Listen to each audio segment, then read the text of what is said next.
यादवेन्द्राय ज्ञानमुद्राय योगिने नाथाय रुक्मिणेशाय नमो वेदान्तवेदिने रामाय रामभद्राय रामचन्द्राय वेधसे रघुनाथाय नाथाय सीताय पते नमः मनोजवं मारुततुल्यवेगं जितेन्द्रियं बुद्धिमतां वरिष्ठं वातात्मजं वानरयोत्तमुख्यं श्रीरामदूतं शरणं प्रपद्ये नारायणं निखिलपूर्णगुणैकदेहं निर्दोषम् आप्यतमम् अपि अखिलैः सुवाक्यैः अस्योद्भवादिदम् अशेषविशेषतोऽपि वन्द्यं सदा प्रियतमं मम सन्नमामि। ॐ व्यासाय भवनाशाय श्रीशाय गुणराशे हृद्याय शुद्धविद्याय मध्वाय च नमो नमः। तपस्वाध्याय शुश्रूषा कृष्णपूजारतं मुनिं विश्वेशमिष्टदं वन्दे परिव्राट् चक्रवर्तिनं श्रीगुरुभ्यो नमः। हरिः ॐ।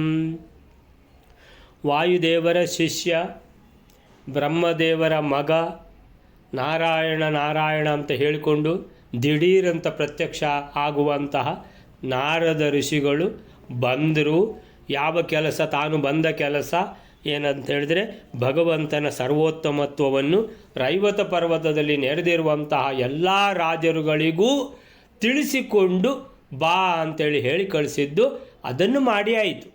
ಹೋಗುವಾಗ ಪುಣ್ಯಾತ್ಮ ಸೀದಾ ಹೋಗಬಾರ್ದಾ ಅಂತೇಳಿದರೆ ಒಂದು ಚೂರು ಏನು ತನ್ನ ಇನ್ನೊಂದು ಚೂರು ಬುದ್ಧಿ ಉಂಟಲ್ಲ, ಅದನ್ನು ತೋರಿಸಿ ಹೋಗಬೇಕು ಅಂತ. ಏನಂತ ಹೇಳಿದ್ರೆ ಹೋಗುವಾಗ ರುಕ್ಮಿಣಿ ನೀನು ಬಹಳ ಅಂತೇಳಿದರೆ ಎಂಥ ಒಂದು ಏನು ಪುಣ್ಯ ಮಾಡಿದ್ದಿ ನೀನು ಅಂತೇಳಿದರೆ ರುಕ್ಮಿಣಿಗೂ ಅಂದಷ್ಟು ಹೊಗಳಿ ನಿನ್ನಷ್ಟು ಉತ್ತಮನ್ಯ ಯಾರಿಲ್ಲ ಅಂತ ಹೇಳಿ ಆಮೇಲಿಂದ ಅಷ್ಟಕ್ಕೆ ಹೋದ್ರ ಇಲ್ಲ, ರುಕ್ಮಿಣಿಗೆ ಪಾರಿಜಾತ ಪುಷ್ಪವನ್ನು ಕೊಟ್ಟು ಹೋದರು.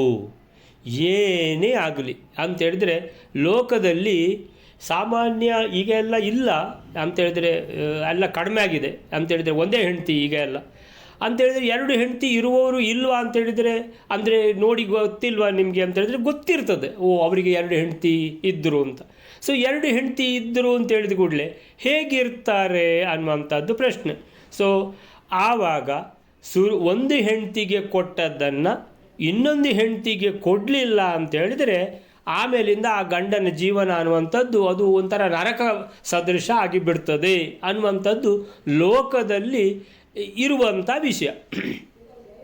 ಅಂಥೇಳಿದರೆ ಎರಡು ಹೆಂಡತಿ ಇರುವಾಗ ಎರಡು ಹೆಂಡತಿಗೂ ಒಂದೇ ಲೆಕ್ಕದ ಸೀರೆ ತರಬೇಕಾಗ್ತದೆ. ಅದು ಸಹ ಒಂದೇ ಲೆಕ್ಕದ ಸೀರೆ ಹೇಗೆ ತರೋದು? ಬೈ ಚಾನ್ಸ್ ಅಯ್ಯೋ ಇಬ್ಬರು ಒಂದೇ ಸೀರೆ ಉಟ್ಕೊಂಡ್ರೆ ಗಂಡನಿಗೆ ಒಂಥರ ನೋಡಲಿಕ್ಕೆ ಅದೇನು ರುಚಿ ಇರುವುದಿಲ್ಲ ಅಂತ ಹೇಳಿಬಿಟ್ಟು ಬೇರೆ ಬೇರೆ ಕಲರ್ ತಗೊಂಡು ಬಂದರೆ ಇಬ್ಬರಿಗೂ ಒಂದೇ ಕಲರ್ ಇಷ್ಟ ಆಗಿಬಿಟ್ರೆ ಮತ್ತೊಂದು ಸೀರೆ ಅದು ವೇಸ್ಟು ಅಂತೇಳಿದರೆ ಈ ಥರ ಎಲ್ಲ ಬಹಳ ನಡೀತದೆ ಅಂಥೇಳಿದರೆ ಈಗ ಸಾಮಾನ್ಯ ಇಂಥದ್ದು ಕಡಿಮೆ ನೋಡಲಿಕ್ಕೆ ಸಿಗುವುದಂತಾದರೂ ಕೂಡ ಲೋಕದಲ್ಲಿ ಇರುವಂಥ ವಿಷಯವನ್ನು ಮಹಾಭಾರತದಲ್ಲಿ ಕೂಡ ಅಂತೇಳಿದರೆ ಮಹಾಭಾರತದಲ್ಲಿ ಏನೋ ಒಂದು ಹೆಗ್ಗಳಿಕೆ ಇದೆ. ಲೋಕದಲ್ಲಿ ಏನು ವಿಷಯ ಇದೆಯೋ ಅದೆಲ್ಲ ಮಹಾಭಾರತದಲ್ಲಿದೆ. ಮಹಾಭಾರತದಲ್ಲಿ ಇಲ್ಲದ್ದು ಲೋಕದಲ್ಲಿಯೂ ಇಲ್ಲ ಅಂತ ಹೆಗ್ಗಳಿಕೆ. ಅದಕ್ಕೋಸ್ಕರ ಲೋಕದಲ್ಲಿ ಇರುವಂಥ ಈ ವಿಷಯ ಕೂಡ ಬಂದಿದೆ ಮಹಾಭಾರತದಲ್ಲಿ ಅಂತ ಹೇಳ್ತಾ ಇದ್ದಾರೆ. ಸೊ ಏನದು ವಿಷಯ, ಎಷ್ಟು ಇದಾಗಿದೆ ಅಂತ ಅದೇ ವಿಷಯದ ಬಗ್ಗೆ ನಮ್ಮ ಶಶಿಕಲಾಕ್ಕ ಒಂದು ಇದು ಕೂಡ ಹಾಕಿದ್ದಾರೆ, ಏನೋ ಒಂದು ಪದ್ಯದ ರೂಪದಲ್ಲಿರುವಂಥದ್ದು ಬಹಳ ಪ್ರಸ್ತುತ. ಅದು ಭಾಳ ಖುಷಿಯಾಯಿತು. ಏನಂತೇಳಿದರೆ ನಮಗೆ ಈ ಕ್ಲಾಸ್ನಲ್ಲಿ ನಾವು ಏನು ವಿಷಯ ನಾವು ಪಾಠ ಕೇಳ್ತೇವೆ ಅದರಲ್ಲಿ ನಾವು ಮನನ ಮಾಡ್ತೇವೆ ಅಂತ ಹೇಳೋದಕ್ಕೆ ಅದು ನಿದರ್ಶನ. ಹಾಗೆ ಆವತ್ತು ಶ್ರೀಧರ್ ಭಟ್ರು ಕೂಡ ಅಷ್ಟೇ, ನಾವು ತಾರತಮ್ಯದ್ದು ಯೋಚನೆ ಮಾಡ್ತಾ ಇರುವಾಗ ತಾರತಮ್ಯದ್ದು ಪಾಠ ಆಗ್ತಿತ್ತು, ತಾರತಮ್ಯಕ್ಕೆ ಸಂಬಂಧಪಟ್ಟಿದ್ದೇ ಒಂದು ಅಷ್ಟು ಒಳ್ಳೆ ಕ್ಲಿಪ್ಪಿಂಗ್ ಹಾಕಿಬಿಟ್ರು, ಭಾಳ ಚೆಂದ ಇರುವಂಥದ್ದು. ಹೀಗೆ ಸೊ ಇದೇ ರೀತಿಯ ಒಂದು ನಮ್ಮ ಒಂದು ಆಸ್ಥಾ ಅನ್ನುವಂಥದ್ದು ಇದೇ ರೀತಿ ಪ್ರಶಸ್ತಮಾನ ರೀತಿಯಲ್ಲಿ ಬೆಳೀತಾ ಹೋಗಲಿ ಅಂತ ಹೇಳ್ತಾ ಈಗ ನೆಕ್ಸ್ಟ್ ಶ್ಲೋಕ ಬಯಲರೆ 83ನೇದು. ಸಾಕ್ಷಾತ್ ಸತ್ಯ ರುಕ್ಮಿಣೀತ್ಯೇಕ ಸಂವೇದ್ ದ್ವಿಧಾ ಘೋತಾ ನಾತ್ರ ಭೇದೋಸ್ತಿ ಕಶ್ಚಿತ್ ತಥಾಪಿ ಸಾ ಪ್ರಮದಾನಾಂ ಸ್ವಭಾವ ಪ್ರಕಾಶನಾರ್ಥಂ ಕುಪಿತೇ ವಾಸ ಸತ್ಯ. 83ನೇ ಶ್ಲೋಕ. ಸಾಕ್ಷಾತ್ ಲಕ್ಷ್ಮಿಯು ಒಂದೇ ಪ್ರಕಾರ ಜ್ಞಾನವುಳ್ಳವಳಾದರೂ ಸತ್ಯಭಾಮೆಯಂತಲೋ ರುಕ್ಮಿಣಿಯಂತಲೋ ಎರಡು ವಿಧವಾಗಿ ಹುಟ್ಟಿದಳು. ರುಕ್ಮಿಣಿ ಸತ್ಯಭಾಮೆಯರಿಗೆ ಯಾವುದೊಂದು ಭೇದವೂ ಇಲ್ಲ. ಹಾಗಿದ್ದರೂ ಕೂಡ ಸ್ತ್ರೀಯ ಸ್ವಭಾವವನ್ನು ಪ್ರಕಾಶಿಸುವುದಕ್ಕಾಗಿಯೇ ಆ ಸತ್ಯಭಾಮೆಯು ಕೋಪಗೊಂಡವಳಂತೆ ತೋರಿಕೊಂಡಳು. ಸಾಕ್ಷಾತ್ ಸತ್ಯ ರುಕ್ಮಿಣಿ ಇತಿ ಏಕ ಸಂವಿತ್ ದ್ವಿಧಾ ಭೂತ.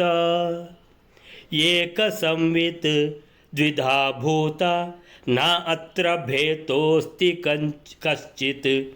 ನ ಅತ್ರ ಭೇದೋ ಅಸ್ತಿ ಕಶ್ಚಿತ್. ತಥಾಪಿ ಸಾ ಪ್ರಮದಾನಾಂ ಸ್ವಭಾವ ಪ್ರಕಾಶನಾರ್ಥಂ ಕುಪಿತೆ ವಾಸ ಸತ್ಯ. ಸಾಕ್ಷಾತ್ ಸತ್ಯ ರುಕ್ಮಿಣಿ. ಸತ್ಯ ಅಂದರೆ ಸತ್ಯಭಾಮೆ, ರುಕ್ಮಿಣಿ ಅಂದರೆ ರುಕ್ಮಿಣಿ.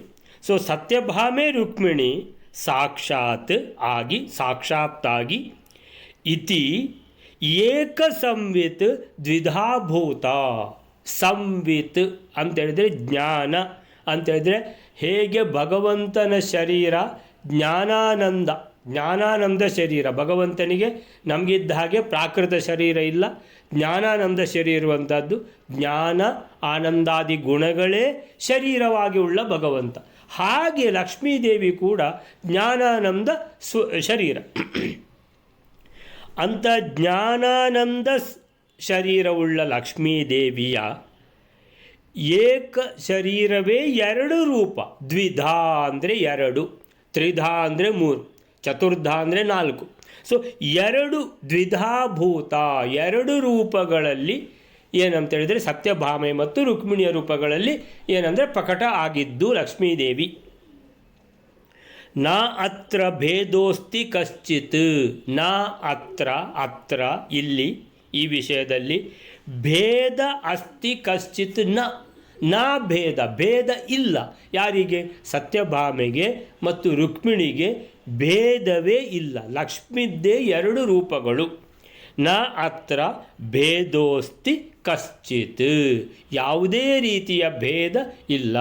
ಹೇಗೆ ಭಗವಂತನ ಅವತಾರಗಳಲ್ಲಿ ರಾಮಾವತಾರ ಆಗಲಿ, ಕೃಷ್ಣಾವತಾರ ಆಗಲಿ, ನರಸಿಂಹಾವತಾರ ಆಗಲಿ, ಅಥವಾ ಬೌದ್ಧಾವತಾರ ಆಗಲಿ, ಮತ್ಸ್ಯಾವತಾರ ಆಗಲಿ, ಹೇಗೆ ವಾಮನಾವತಾರ ಆಗಲಿ, ಹೇಗೆ ಭಗವಂತನ ಅವತಾರಗಳಲ್ಲಿ ಭೇದ ಇಲ್ವೋ, ಹೇಗೆ ಮೂಲ ರೂಪದಲ್ಲಿ ಕ್ಷೀರಸಾಗರದಲ್ಲಿ ಮಲಗಿರುವಂತಹ ಆದಿಶೇಷನ ಮೇಲೆ ಮಲಗಿರುವಂತಹ ಆ ಮಹಾವಿಷ್ಣುವೇ ಈ ಎಲ್ಲ ಅವತಾರಗಳಲ್ಲಿ ಇರುವಂಥದ್ದು. ಮಹಾವಿಷ್ಣುವಿಗೂ ಆ ಅವತಾರಗಳಲ್ಲಿರುವಂತಹ ರೂಪ ಏನೂ ಭೇದ ಇಲ್ಲ. ಆ ಮಹಾವಿಷ್ಣುವಿನ ಒಂದು ರೂಪ ನಮ್ಮ ಹೃದಯದ ಒಳಗಿದೆ. ಆ ಮಹಾವಿಷ್ಣುವಿನ ಮೂಲ ರೂಪಕ್ಕೂ ನಮ್ಮ ಹೃದಯದೊಳಗಿರುವಂಥ ರೂಪಕ್ಕೂ ಏನೂ ಭೇದ ಇಲ್ಲ. ಅಂದರೆ ಯಾವುದೇ ರೀತಿಯ ಭೇದ ಇಲ್ಲ. ಅದೇ ರೀತಿಯಲ್ಲಿ ರುಕ್ಮಿಣಿ ಸತ್ಯಭಾಮೆ ಅವರು ಮಹಾಲಕ್ಷ್ಮಿದ್ದೇ ಜ್ಞಾನಾನಂದ ಶರೀರ ಇರುವಂತಹ ಮಹಾಲಕ್ಷ್ಮಿ. ಏಕ ಸಂವಿತ್ ಏಕಂ ಏವ ಜ್ಞಾನರೂಪ. ಸೊ ಜ್ಞಾನರೂಪ ಒಂದೇ ರೂಪ ಇರುವುದು. ಆ ಒಂದೇ ರೂಪದ ಎರಡು ಸ್ವರೂಪಗಳು. ಮಹಾಲಕ್ಷ್ಮಿ ಎರಡು ರೂಪಗಳಿಂದ ರುಕ್ಮಿಣಿ ಸತ್ಯಭಾಮೆ ಆಗಿ ಅವತರಿಸಿದ್ದಾಳೆ. ಸೊ ಅವರ ಮಧ್ಯದಲ್ಲಿ ಯಾವುದೇ ರೀತಿಯ ಭೇದ ಇಲ್ಲ.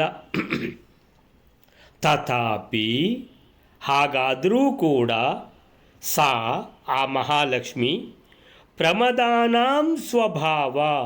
ಪ್ರಮದಾನಾಂ ಅಂತೇಳಿದರೆ ಲೋಕದಲ್ಲಿ ಒಬ್ಬ ಗಂಡಸಿಗೆ 2 ಜನ ಪತ್ನಿಯರಿದ್ದರೆ ಪ್ರಮದಾನಾಂ ಅಂತೇಳಿದರೆ ನಿನಗೆ ಅವಳ ಮೇಲಲ್ಲ ಜಾಸ್ತಿ ಪ್ರೀತಿ, ಇಲ್ಲ ನಿನಗೆ ಅವಳ ಮೇಲೆ ಜಾಸ್ತಿ ಪ್ರೀತಿ ಅಂತೇಳಿದರೆ ಇದು ದಿನ ನಡೆಯುವಂಥದ್ದು. ಅಂದರೆ ಅವನಿಗೆ ನರಕವೇ. ಅಲ್ಲಿ ಅದೊಂದು ಪದ್ಯ ಇದೆಯಲ್ಲ, ಶಿವನೇ ನೀನು 2 ಪತ್ನಿಯ ಹೇಗೆ ಅಂತ ತಿಳ್ಕೊಂಡು ಆ ಥರ. ಸೊ ನಾ ಅತ್ರ ಪ್ರಮದಾನಾಂ ಸ್ವಭಾವ ಅಂತೇಳಿದರೆ, ಪ್ರಮದ ಅಂತೇಳಿದರೆ ಹೆಂಡತಿಗೆ ಪ್ರಮದ ಅಂತ ಹೆಸರು ಹೇಗೆ ಬರುವುದು ಅಂತೇಳಿದರೆ ಪ್ರೀತಿಯಿಂದಾಗಿ ಆ 2ನೇ ಹೆಂಡತಿಯನ್ನು ಮದುವೆ ಆಗಿರಬೇಕು. ಇಲ್ದಿದ್ರೆ ಒಂದು ಹೆಂಡತಿ ಸಾಕಾಗೋದಿಲ್ವಾ ಅಂತ ಪ್ರಶ್ನೆ ಬರ್ತದಲ್ವ. ಸೊ ಅಂತೇಳಿದರೆ ಆವಾಗ ಎಷ್ಟು ಪ್ರೀತಿಯಿಂದ 2ನೇ ಹೆಂಡತಿಯನ್ನು ಮದುವೆ ಆದರೂ ಸುರುವಿನ ಹೆಂಡತಿಯಲ್ಲಿ ಆ ಗಂಡ ಏನೆಲ್ಲ ಗುಣಗಳನ್ನು ನೋಡಿದ್ದಾನೋ ಆ ಗುಣಗಳು ಎರಡನೇ ಹೆಂಡತಿಯಲ್ಲಿ ಇರಲಿಕ್ಕೆ ಸಾಧ್ಯ ಇಲ್ಲ. ಅಂತೇಳಿದರೆ ಗುಣಗಳಂತೂ ನೋಡುವಾಗ ಅವನಿಗೆ ಸೂರ್ಯನ ಹೆಂಡ್ತಿದ್ದೇ ನೆನಪು ಬರೋದು, ಎಂಥ ಗುಣ ಅವಳದು ಅಂತ. ಮತ್ತು ಎರಡನೇ ಹೆಂಡತಿಯನ್ನು ಯಾಕೆ ಮದುವೆ ಆದ್ದು? ಅಲ್ಲ, ಪ್ರೀತಿಗೋಸ್ಕರ ಎರಡನೇ ಹೆಂಡತಿಯನ್ನು ಮದುವೆ ಆದದ್ದು ಅಂತ. ಸೊ ಹೀಗೆ ಅಂದರೆ ಈ ಪ್ರೀತಿ ಅನ್ನುವಂಥದ್ದು ಅಂದರೆ ಆ ರೀತಿಯಲ್ಲಿ ಪ್ರೀತಿಯ ಮೇಲೆ ಇರುವಂಥ ಶಬ್ದ ಪ್ರಮದ ಅಂತ. ಸೊ ಈ ಎಲ್ಲ ಮತ್ಸರಗಳು ಎರಡು ಆ ಹೆಂಡತಿಯರ ಮಧ್ಯದಲ್ಲಿ ಬರುವುದು ಆ ಪ್ರೀತಿಯಿಂದಾಗಿ. ಸೊ ಆ ಪ್ರೀತಿಯ ಆ ಸ್ವಭಾವ, ಆವಾಗ ಸ್ವಭಾವದಿಂದ ಅವನೇನಾದರೂ ಹೊಗಳುವುದು, ಒಬ್ಬಳನ್ನು ಹೊಗಳಿದರೆ ಇನ್ನೊಬ್ಬಳು ಕೆಂಡಾಮೆಂಡಲ ಆಗಿಬಿಡ್ತಾಳೆ. ಅಥವಾ ಅವಳಿಗೆ ಏನಾದರೂ ಒಂದು ಸೀರೆ ಕೊಟ್ಬಿಟ್ರೆ ಇವಳಿಗೆ ಕೊಡಲಿಲ್ಲ ಅಂತ ಹೇಳಿದ್ರೆ ಇವಳು ಕೆಂಡಾಮಂಡಲ ಆಗಿಬಿಡ್ತಾಳೆ. ಸೊ ಹೀಗೆ ಪ್ರಮದಾನಾಂ ಸ್ವಭಾವ ಇದು ಅಂತೇಳಿದರೆ ಅಂದರೆ ಸಾಮಾನ್ಯವಾಗಿ ಹೆಂಗಸರ ಸ್ವಭಾವ ಸವತಿ ಮಾತ್ಸರ್ಯ ಅಂತ ಒಂದು ಲೋಕದಲ್ಲಿ ಕರೆಯುವುದು ಅದನ್ನು. ಹೀಗೆ ಪ್ರಮದಾನಾಂ ಸ್ವಭಾವ ಪ್ರಕಾಶನಾರ್ಥಂ ಇದನ್ನು ತೋರಿಸಿಕೊಡಲಿಕ್ಕೆ ಮಹಾಭಾರತದಲ್ಲಿ ಕುಪಿತ ಇವ ಆಸ ಸತ್ಯ ವಿಷಯ ಮುಟ್ಟಿತಲ್ವ. ನಾರದರು ಹೋಗುವಾಗ ಏನು ಮಾಡಿದರು ಗೊತ್ತಾ? ಇಲ್ಲ, ರುಕ್ಮಿಣಿಯನ್ನು ಹೊಗಳಿದ್ದು. ಹೌದಾ, ನನ್ನನ್ನು ಅಲ್ಲಿ ಕರೀಲೂ ಇಲ್ಲ, ಆಮೇಲಿಂದ ರುಕ್ಮಿಣಿಯನ್ನು ಹೊಗಳಿದ್ದು ಬೇರೆ ಆಗೋಯ್ತು ಅಂತೇಳಿದರೆ ಅಷ್ಟು ತನಕ ಈ ವಿಷಯ ಇರಲಿಲ್ಲ. ಅವಳನ್ನು ಹೊಗಳಿದ್ರು ಅಂತೇಳಿದ ಮೇಲೆ ಇನ್ನೊಂದು ತಪ್ಪು ಅಲ್ಲಿ ಬಂದುಬಿಡ್ತದೆ. ಏನು, ನನ್ನನ್ನು ಅದಕ್ಕೆ ಕರೀಲಿಲ್ವಾ ಅವಳನ್ನು ಹೊಗಳಲಿಕ್ಕೆ? ಓ, ಹೀಗೆ ವಿಷಯ.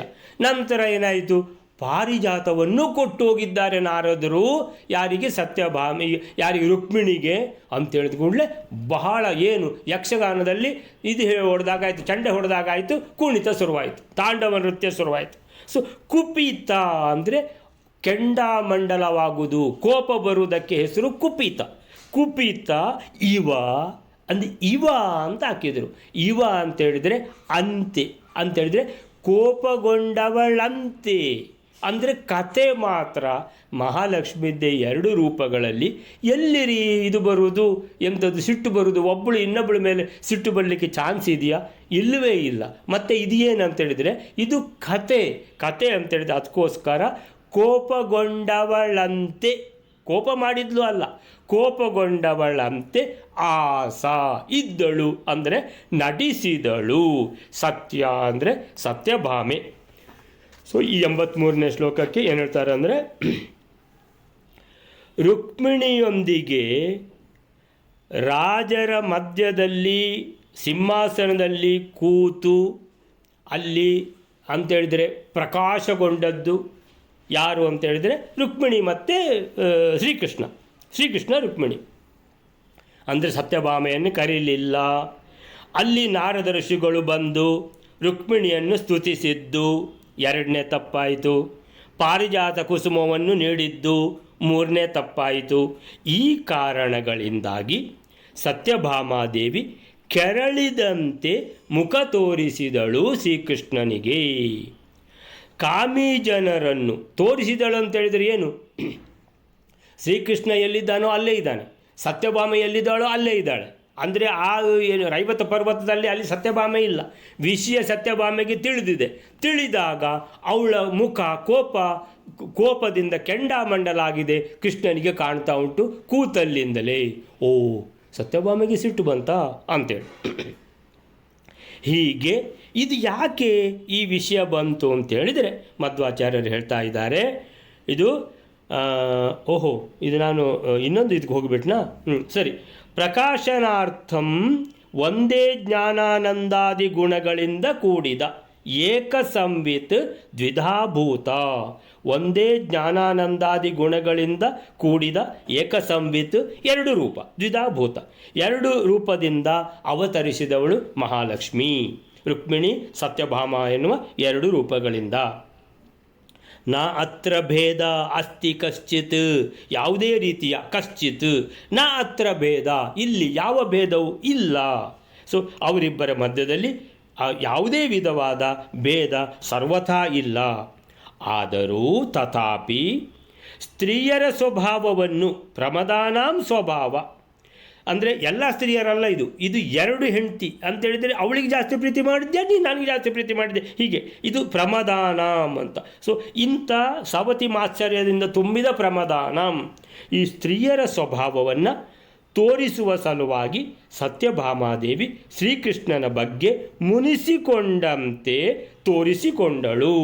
ಶ್ರೀಕೃಷ್ಣನ ಬಗ್ಗೆ ಮುನಿಸಿಕೊಂಡಂತೆ, ಕೋಪಗೊಂಡವಳಂತೆ ನಟಿಸಿದಳು. ರುಕ್ಮಿಣಿ ಸತ್ಯಭಾಮೆಯರ ಬಗ್ಗೆ ಬಹಳಷ್ಟು ಟಿ ವಿ ಸೀರಿಯಲ್ಗಳು, ಕಥೆಗಳು, ಸಿನಿಮಾಗಳು ಬಂದಿವೆ. ಅಂದರೆ ತುಂಬ ತಪ್ಪು ತಿಳುವಳಿಕೆ ಉಂಟು. ಅದು ಸತ್ಯಭಾಮ ಅಂತ ಹೇಳಿದ್ರೆ ಏನು ಜ್ಞಾನದಲ್ಲಿ ಕಡಿಮೆ, ರುಕ್ಮಿಣಿ ಅಂದರೆ ಮಹಾಜ್ಞಾನಿ, ಅಂದರೆ ಸತ್ಯಭಾಮೆಗೆಲ್ಲ ಬೇಗ ಬೇಗ ಸಿಟ್ಟು ಬರೋದು, ರುಕ್ಮಿಣಿಗೆಲ್ಲ ಹಾಗೆಲ್ಲ ಸಿಟ್ಟು ಬರುವುದಿಲ್ಲ. ಆಮೇಲೆ ಇದೆಲ್ಲ ಬಹಳಷ್ಟು ಇದರಲ್ಲಿ ಎಂಥದ್ದು ತುಲಾಭಾರ ಆಗುವಾಗ ಶ್ರೀಕೃಷ್ಣ ಒಂದು ಕಡೆಯಲ್ಲಿ ಕೂತಿದ್ದಾನೆ ತಕ್ಕಡಿಯಲ್ಲಿ, ಇನ್ನೊಂದು ಕಡೆಯಲ್ಲಿ ಸತ್ಯಭಾಮೆ ಎಲ್ಲ ತನ್ನ ಆಭರಣಗಳನ್ನು ಇಡ್ತಾಳೆ. ಎಷ್ಟು ಆಭರಣ ಇಟ್ಟರೂ ಆ ತಕ್ಕಡಿ ಸಮ ಆಗುವುದೇ ಇಲ್ಲ. ಆವಾಗ ರುಕ್ಮಿಣಿಗೇನಾಯಿತು ಅಂತ ಹೇಳ್ತಾರೆ, ತಲೆ ಬಿಸಿ ಆಯಿತು. ಏನಪ್ಪ ಇದು ಏನು ಮಾಡೋದು ಅಂತ ರುಕ್ಮಿಣಿ ಮುಖ ನೋಡಿದ್ಲು. ರುಕ್ಮಿಣಿ ಹೇಳಿದ್ಲಂತೆ, ಒಂದು ತುಳಸಿ ದಳ ತಂದು ಭಕ್ತಿಯಿಂದ ಈ ತುಳಸಿ ದಳವನ್ನು ಇಡು ಅಂತ. ಸತ್ಯಭಾಮೆ ಆ ತುಳಸಿ ದಳವನ್ನು ಭಕ್ತಿಯಿಂದ ಇಟ್ಲು ಕೃಷ್ಣ ಅಂತೇಳಿ. ಅಷ್ಟಾಗ ಸಮ ಆಗೋಯ್ತು. ಅಂದರೆ ರುಕ್ಮಿಣಿ ಮಹಾಜ್ಞಾನಿ, ಸತ್ಯಭಾಮೆ ಅಂತೇಳಿದರೆ ಸ್ವಲ್ಪ ಅವಳು ಇದ್ದಿದ್ದ ಹಾಗೆ ಏನಂತ ಹೇಳಿದರೆ ಗರ್ವಿಷ್ಠೆ, ಅಹಂಕಾರ ಸ್ವಲ್ಪ. ಇದೆಲ್ಲ ಕಥೆಗಳು ಬಂದಿವೆ. ಅಂದರೆ ಅದಕ್ಕೆ ಮಧ್ವಾಚಾರ್ಯರು ಹೇಳಿದರು, ನೋಡಿ ಸಿದ್ಧಾಂತ ಸರಿಯಾಗಿ ತಿಳ್ಕೊಳ್ಳಿ, ರುಕ್ಮಿಣಿ ಮತ್ತು ಸತ್ಯಭಾಮೆ ಮಹಾಲಕ್ಷ್ಮಿಯ ಜ್ಞಾನಾನಂದ ಆ ಶರೀರದ ಎರಡು ರೂಪಗಳು, ಇವರ ಮಧ್ಯದಲ್ಲಿ ಯಾವುದೇ ಭೇದ ಅನ್ನುವಂಥದ್ದಿಲ್ಲ. ಹಾಗಾದರೆ ಈ ಕಥೆಗಳೆಲ್ಲ ಕವಿಗೆ ಇಂಪಾಗಿರುವ ಹಾಗೆ ಕಥೆಗಳನ್ನು ಬರೀತಾನೆ ಅಂತ ಹೇಳ್ಕೊಂಡು, ಅಂದರೆ ಇಲ್ಲಿ ಹಾಗಾದರೆ ವೇದವ್ಯಾಸನೇ ಬರೆದದ್ದಲ್ವ ಮಹಾಭಾರತ, ಅಂದರೆ ಭಗವಂತನೇ ಬರೆದದ್ದು ಮಹಾಭಾರತ ಅಂತ ಹೇಳಿದರೆ, ಭಗವಂತ ಇದನ್ನು ಯಾಕೆ ಬರೆದಿದ್ದಾನೆ ಅಂದರೆ ಲೋಕದಲ್ಲಿ ಇಂತಹ ಕಥೆಗಳು ಉಂಟು, ಅದನ್ನು ವಿಡಂಬನೆ ಮಾಡಲಿಕ್ಕೋಸ್ಕರ ಮಹಾಭಾರತದಲ್ಲಿ ಸೇರಿಸಿದ್ದಾರೆ. ಸೇರಿಸಲಿಕ್ಕೆ ಹಾಗಾದರೆ ಎರಡು ಹೆಂಡತಿ, ಕೃಷ್ಣನಿಗೆ ಎರಡು ಹೆಂಡತಿ ಅಲ್ವ ಸೇರಿಸಿದ್ರಲ್ಲಿ. ಹಾಗೆ ರುಕ್ಮಿಣಿ ಸತ್ಯಭಾಮೆಯರ ಬಗ್ಗೆ ಜನಗಳಿಗೆ ತುಂಬ ತಪ್ಪು ತಿಳುವಳಿಕೆ ಉಂಟು. ರುಕ್ಮಿಣಿ ಸಾತ್ವಿಕಳಂತೆ, ಸತ್ಯಭಾಮ ಜಗಳಗಂಟಿಯಂತೆ, ಅವರಿಬ್ಬರಲ್ಲಿ ವಿಶೇಷ ಸವತಿ ಮಾತ್ಸರ್ಯ ಎಂದು ಜನ ತಿಳಿದಿರುವುದುಂಟು. ಇದು ಸರಿಯಲ್ಲ. ರುಕ್ಮಿಣಿ ಸತ್ಯಭಾಮೆಯರಿಬ್ಬರು ಸಾಕ್ಷಾತ್ ಲಕ್ಷ್ಮೀ ರೂಪಗಳೇ. ಹಾಗಾದರೆ ಈಗ ಸತ್ಯಭಾಮೆಗೆ ಸಿಟ್ಟು ಬಂತಲ್ಲ ಅಂದರೆ ಸಿಟ್ಟು ಬಂದವಳಂತೆ ನಟಿಸಿದಳು. ಅಂದರೆ ನಿಮಗೆ ಒಳ್ಳೆ ಮಹಾಭಾರತದಲ್ಲಿ ಒಳ್ಳೆ ಒಂದು ಕತೆ ಕೊಡುವ ಅಂತ ಏನು ಮಾಡಿದ್ಲು, ನಟಿಸಿದಳು. ಸೊ ಶ್ರೀಹರಿಯ ಮತ್ಸ್ಯ ಕೂರ್ಮ, ರಾಮ, ಕೃಷ್ಣ, ಪರಶುರಾಮ ಅಂತ ರೂಪಗಳು ಇರುವ ಹಾಗೆ ಎಲ್ಲ ರೂಪಗಳು ಕೂಡ ಒಂದೇ ಭಗವಂತ ನಾರಾಯಣನ ರೂಪಗಳು. ಆ ರೂಪಗಳ ಮಧ್ಯೆ ಯಾವುದೇ ಭೇದ ಇಲ್ಲ. ಆ ರೀತಿ ಇಲ್ಲಿ ಮಹಾಲಕ್ಷ್ಮಿಯ ಎರಡು ರೂಪಗಳು ಕೂಡ ಪರಿಪೂರ್ಣ ರೂಪಗಳೇ ಆಗಿ ಒಂದೇ ತೆರನಾದ್ದು, ಅವರ ಮಧ್ಯದಲ್ಲಿ ಯಾವುದೇ ಭೇದ ಇಲ್ಲ. ಸೊ ಆದರೂ ತಥಾಪಿ ಸತ್ಯಭಾಮಾದೇವಿ ಹಾಗೆ ಮುನಿಸಿಕೊಂಡವಳಂತೆ ನಟಿಸಿದ್ದು ಸ್ತ್ರೀಯರಿಗೆ ಇರುವ ಸವತಿ ಮಾತ್ಸರ್ಯ ಮುಂತಾದ ಗುಣಗಳನ್ನು ವಿಡಂಬನೆ ಮಾಡಲೆಂದು ಮಾತ್ರ ಎಂಬ ಪ್ರಮೇಯ ಇಲ್ಲಿ ನಿರೂಪಿತವಾಗಿದೆ ಅಂತ ಹೇಳ್ತಾರೆ. ನೆಕ್ಸ್ಟ್ ಶ್ಲೋಕವೇಲರೆ. ಸಾಕಂ ರುಕ್ಮಿಣ್ಯ ರಾಜಮಧ್ಯೆ ಪ್ರವೇಶ ಸ್ತವಾದೃಶೇ ಪುಷ್ಪದಾನಾಚ ದೇವಿ ಕೋಪಾನನಂ ದರ್ಶಯಂತಿ ಮುವಾಚ ವಿಡಂಬನಾರ್ಥಂ ಕಾಮ್ಯಜನಸ್ಯ ಕೃಷ್ಣ. 84ನೇ ಶ್ಲೋಕ. ರುಕ್ಮಿಣಿಯಿಂದ ಕೂಡಿಕೊಂಡು ಕೃಷ್ಣನು ರಾಜರ ಮಧ್ಯದಲ್ಲಿ ಪ್ರವೇಶಿಸುವುದರಿಂದಲೂ ಋಷಿಯ ಸ್ತೋತ್ರದಿಂದಲೂ, ಅಂದರೆ ರುಕ್ಮಿಣಿ ದೇವಿಯನ್ನೇ ಋಷಿಯು ಸ್ತೋತ್ರ ಮಾಡಿದ್ದರಿಂದಲೂ ಹಾಗೂ ರುಕ್ಮಿಣಿ ದೇವಿಗೆ ಪುಷ್ಪವನ್ನು ಕೊಟ್ಟಿದ್ದರಿಂದಲೂ ಕೋಪಗೊಂಡ ಮುಖವನ್ನು ತೋರಿಸತಕ್ಕಂತಹ ಸತ್ಯಭಾಮೆಯನ್ನು ಕಾಮಾತುರರಾಜ ಜನರನ್ನು ಅನುಸರಿಸುವುದಕ್ಕೋಸ್ಕರ ಕೃಷ್ಣನು ಈ ರೀತಿ ಹೇಳುತ್ತಾನೆ. ಸಾಕಂ ರುಕ್ಮಿಣ್ಯ ರಾಜಮಧ್ಯೆ ಪ್ರವೇಶಾತ್ ಸ್ತವಾದೃಶೇ ಪುಷ್ಪದಾನಾಚ್ಚ ದೇವೀಂ ಕುಂ ದರ್ಶಂತೀಂ ಉವಾಚ ವಿಡಂಬನಾರ್ಥಂ ಕಾಮಿಜನಸ್ಯ ಕೃಷ್ಣ. ಸೊ ಅದನ್ನೇ ಆಗ ಹೇಳಿದ ಶ್ಲೋಕದ್ದೇ ಮತ್ತೆ ಅದನ್ನೇ ಸ್ವಲ್ಪ ಎಕ್ಸ್ಟೆನ್ಷನ್ ಮಾಡ್ತಾರೆ. ರುಕ್ಮಿಣ್ಯ ಸಾಕಂ. ಈಗ ಶ್ರೀಕೃಷ್ಣನಿಗೆ ಅದೇನು ರುಕ್ಮಿಣಿಯನ್ನು ಮಾತ್ರ ಕರ್ಕೊಂಡು ಹೋದದ್ದು, ನನ್ನನ್ನು ಕರ್ಕೊಂಡು ಹೋಗಲಿಲ್ಲ ಯಾಕೆ? ಓ, ಇದೆಲ್ಲ ಮಾಡಲಿಕ್ಕಾ? ರುಕ್ಮಿಣಿಯನ್ನು ಮಾತ್ರ ಹೊಗಳ್ಬೇಕಿತ್ತ? ರುಕ್ಮಿಣ್ಯ ಸಾಕಂ, ರುಕ್ಮಿಣಿಯನ್ನು ಮಾತ್ರ, ರುಕ್ಮಿಣಿ ಸಮೇತ ಹೋಗಿದ್ದಾನೆ, ನನ್ನನ್ನು ಕರ್ಕೊಂಡು ಹೋಗ್ಲಿಕ್ಕೆ ಆಗಲಿಲ್ಲ. ರಾಜ ಮಧ್ಯೆ ಪ್ರವೇಶಾತ್, ಅಲ್ಲಿ ರೈವತ ಆ ಪರ್ವತದ ಮೇಲೆ ಬೃಹತ್ ರಾಜಸಭೆ, ಎಲ್ಲ ರಾಜರುಗಳು ಭಗವಂತ ಶ್ರೀಕೃಷ್ಣನ ದರ್ಶನಕ್ಕಾಗಿ ಬಂದಿದ್ದಾರೆ. ನಾರದರು ಬಂದು ಕೃಷ್ಣನ ಸರ್ವೋತ್ತಮತ್ವವನ್ನು ಆ ಎಲ್ಲ ರಾಜರುಗಳಿಗೂ ಪ್ರತ್ಯಕ್ಷವಾಗಿ ತಿಳಿಸಿ ಕೃಷ್ಣನ ಸಾಮರ್ಥ್ಯ ಏನು ಅನ್ನುವಂಥದ್ದನ್ನು ಕೃಷ್ಣನು ಕೂಡ ಪ್ರದರ್ಶನ ಮಾಡಿದ. ಕುಂತಿದೇವಿಯ ಒಂದು ರಿಕ್ವೆಸ್ಟ್ನಿಂದಾಗಿ, ವಿನಂತಿಯಿಂದಾಗಿ. ಹೀಗೆ ಇದೆಲ್ಲ ನಡೀತು. ಇದೆಲ್ಲ ನಡೆಯುವಾಗ ರುಕ್ಮಿಣಿಯನ್ನು ಮಾತ್ರ ಕರ್ಕೊಂಡು ಹೋದದ್ದು, ನನ್ನನ್ನು ಕರ್ಕೊಂಡು ಹೋಗಲಿಲ್ಲ. ರಾಜ ಮಧ್ಯೆ, ಇಷ್ಟು ದೊಡ್ಡ ಬೃಹತ್ತಾದ ರಾಜಸಭೆ, ಆ ರಾಜಸಭೆಯಲ್ಲಿ ಸಿಂಹಾಸನದಲ್ಲಿ ಆಸೀನರಾಗಿದ್ದಾರೆ ಶ್ರೀಕೃಷ್ಣ ಮತ್ತು ರುಕ್ಮಿಣಿ ಮಾತ್ರ. ರಾಜ ಮಧ್ಯೆ ಪ್ರವೇಶಾತ್, ಇಬ್ಬರೇ.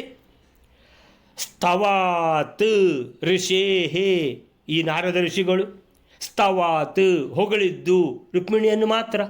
ನಾನಿಲ್ಲ ಅಲ್ಲಿ ನನ್ನನ್ನು ಹೊಗಳಲಿಕ್ಕೆ, ಅಂದರೆ ನನ್ನನ್ನು ಹೊಗಳೋ ನೆಸೆಸಿಟಿ ಇಲ್ಲಲ್ಲ ಅವರಿಗೆ. ಪುಷ್ಪದಾನಾತ್ ಚ ದೇವಿ, ಪಾರಿಜಾತ ಪುಷ್ಪವನ್ನು ಕೊಟ್ಟು ಹೋಗಿದ್ದಾರಲ್ವ ಯಾರಿಗೆ? ರುಕ್ಮಿಣಿಗೆ. ನನಗೆಲ್ಲುಂಟು? ಸೊ ಪುಷ್ಪದಾನಾತ್, ಪುಷ್ಪ ದಾನ, ಅಂದರೆ ಕೊಡುವುದು. ಪುಷ್ಪದಾನಾತ್, ಪುಷ್ಪವನ್ನು, ಪಾರಿಜಾತ ಪುಷ್ಪವನ್ನು ಕೊಟ್ಟು ಹೋಗಿದ್ದಾರೆ.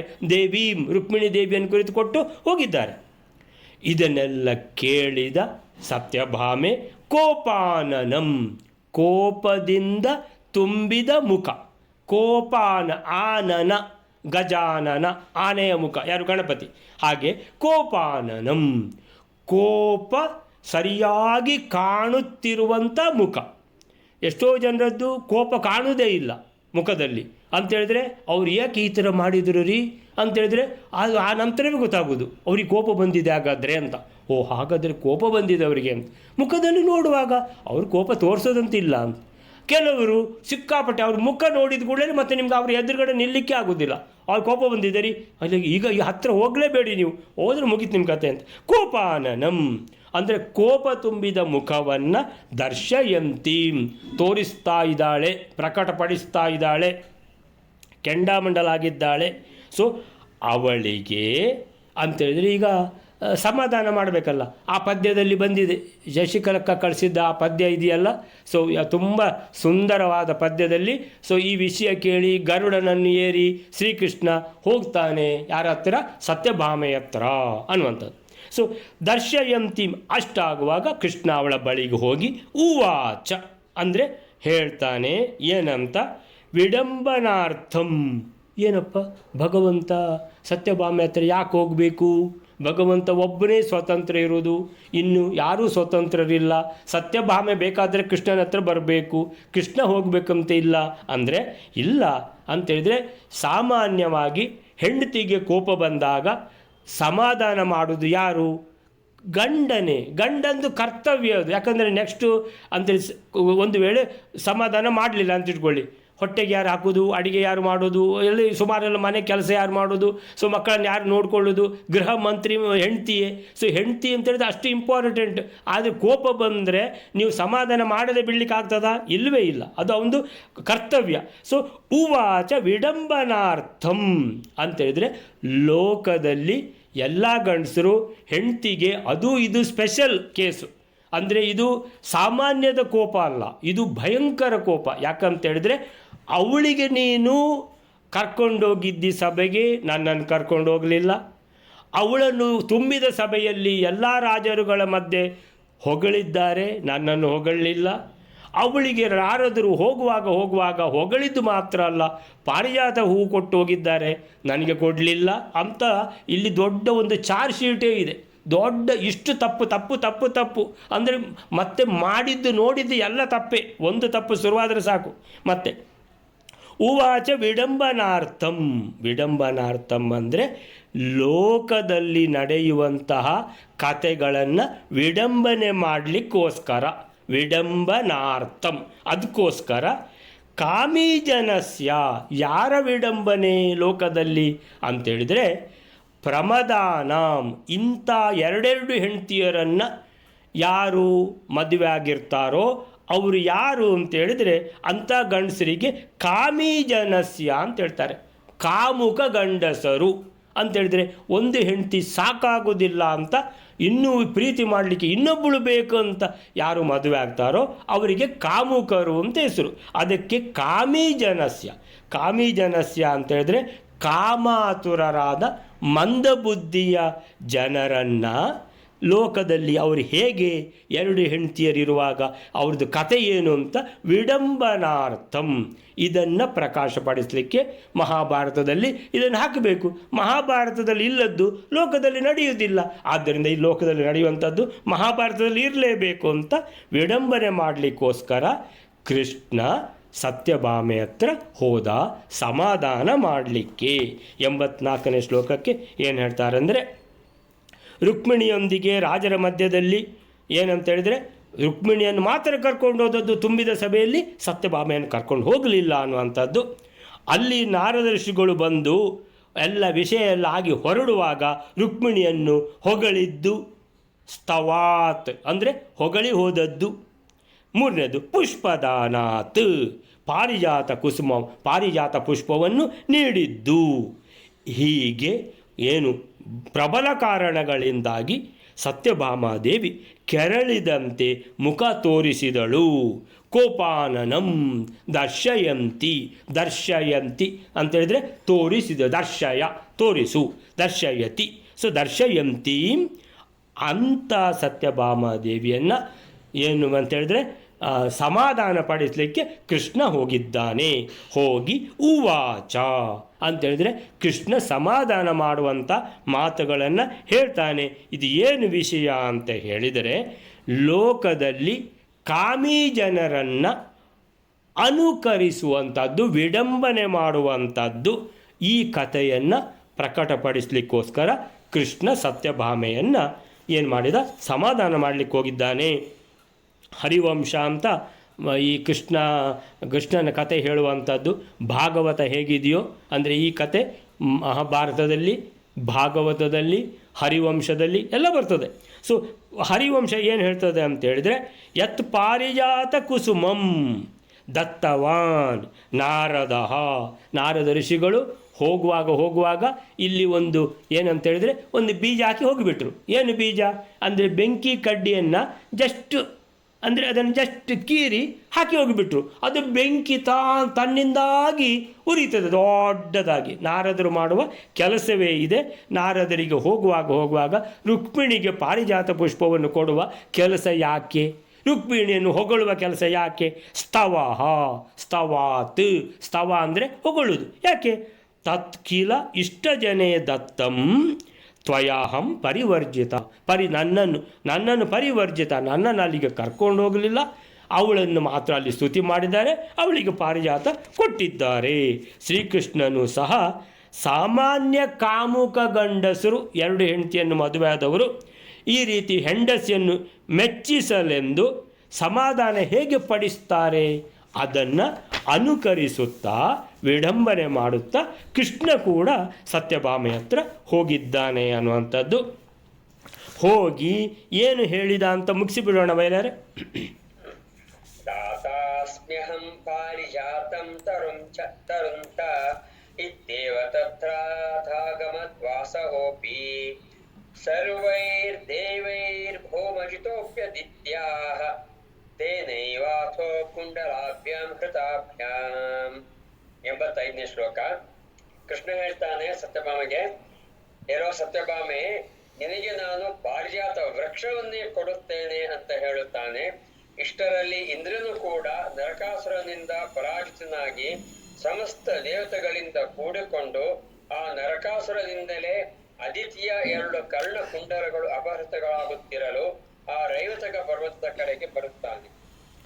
ದಾತ ಅಸ್ಮಿ ಅಹಂ ಪಾರಿಜಾತಂ ತರುಂತೆ. ತೇ ಇದದು ಸಂಧ್ಯಾಗಿ ತಾ ಅಂತಾಗಿದೆ. ಆಮೇಲಿಂದ ಈ ಸ್ಟೋರಿ ಇದು ಪಾರ್ಟ್ ಎ, ಪಾರ್ಟ್ ಬಿ ಅಂತ. ಸೊ ಪಾರ್ಟ್ ಬಿ ನಾಳೆ ನೋಡುವ. So part A last line ಇದರದ್ದು, ದಾತ ಅಸ್ಮಿ ಅಹಂ, ಅಹಂ ನಾನು, ದಾತ ಕೊಡುತ್ತೇನೆ, ಅಸ್ಮಿ ಕೊಡುವವನಿದ್ದೇನೆ ನಿನಗೆ. ಏನಮ್ಮ, ಒಂದು ಪಾರಿಜಾತ ಪುಷ್ಪಕ್ಕೆ ಇಷ್ಟು ಕೋಪ ಮಾಡೋದಾ? ಇಡೀ ಪಾರಿಜಾತ ವೃಕ್ಷವನ್ನೇ ಕೊಟ್ಬಿಡ್ತೇನೆ ನಿನಗೆ. ಅಹಂ ದಾತ ಅಸ್ಮಿ, ನಾನು ನಿನಗೆ ಕೊಟ್ಟು ಬಿಡ್ತೇನೆ. ಏನು? ಪಾರಿಜಾತಂ ತರುಂ, ತರು ಅಂತ ಹೇಳಿದರೆ ವೃಕ್ಷ. ಒಂದು ಪಾರಿಜಾತಕ್ಕೆ ಇಷ್ಟು ಕೋಪ ಮಾಡುದ ನೀನು? ನಿನಗೆ ಇಡೀ ಪಾರಿಜಾತ ವೃಕ್ಷವನ್ನೇ ತಂದು ಕೊಡ್ತೇನೆ ದೇವಲೋಕದಿಂದ ಅಂತ ಹೇಳಿದ ಕೂಡಲೇ ಏನಾಗ್ತದೆ? ನೀನು ನನಗೆ ಪಾರಿಜಾತ ವೃಕ್ಷವನ್ನು ದೇವಲೋಕದಲ್ಲಿಂದ ತಂದು ಕೊಡ್ತೀಯಾ ಅಂತ ಹೇಳಿದ ಕೂಡಲೇ ಸತ್ಯಭಾಮೆ ಮುಖ ಅನ್ನುವಂಥದ್ದು ಕೋಪ ಅಡಗಿ, ಕೋಪ ಹೋಗಿಬಿಟ್ಟು ಅರಳಿತು. ಅಲ್ಲಿಗೆ ಇವತ್ತು ನಿಲ್ಲಿಸಿಕೊಳ್ಳೋಣ. ಶ್ರೀಕೃಷ್ಣ ಅರ್ಪಣ ಮಸ್ತು.